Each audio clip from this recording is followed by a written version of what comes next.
ముందుగా భూమిని సిద్ధం చేసుకొని 12 ఫీట్ల వెడల్పుతోటి ఒక్కొక్క చెట్టుకు నాటు పెట్టడానికి ఒక 8 ఫీట్ అడుగుతోటి గుంటలు తీసి ఆ గుంటల్లో సాధుసిద్ధంగా లభ్యమయ్యే పశువుల ఎరువు కానివ్వండి, మన గొర్రెలతో వచ్చే గొర్రెల పెంటను కానివ్వండి ఈ పాదుల్లో వేసుకొని చెట్లను నాటు పెట్టుకొని దీన్ని సాగు చేయవచ్చు. ఈ చెట్లని మన ఎకరానికి 250 నుంచి 300 చెట్ల వరకు నాటుకోవచ్చు.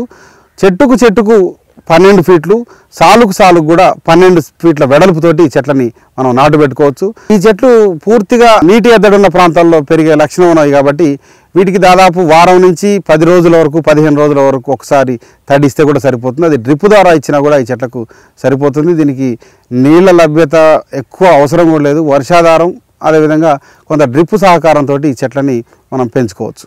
యాపిల్ బేర్ చెట్లు ఇవాళ తెలంగాణ జిల్లాల్లో పేరు మోసిన నర్సరీల్లో లభ్యమవుతూ ఉన్నాయి. ఈ చెట్టు ఒక్కొక్కటి 30 నుంచి 35 రూపాయలకు రైతుకు లభ్యమవుతూ ఉంది. 6.5 నెలల వయసు ఈ చెట్లకు. దీనికి ఒక 3 సార్లు జీవామృతాన్ని 2 సార్లు స్ప్రే చేయటం, ఒక 3 సార్లు కింద పాదుల దగ్గర జీవామృతం కలిపి వేయడం జరిగింది. తర్వాత 1-2 సార్లు పొటాష్ కూడా కింద భూమిలో అడుగున వేయడం జరిగింది. కొంచెం అక్కడక్కడ కాయలు పండుబారే లక్షణం ఉన్నప్పుడు ఈ మధ్యకాలంలో దీన్ని మళ్ళీ జీవామృతమే పిచికారీ చేయడంతో అది కూడా ఆ సమస్య కూడా పోయింది. జీవామృతంతో పాటు మీనామృతం కూడా ఈ మధ్య కొట్టడం జరిగింది. ఈ మీనామృతం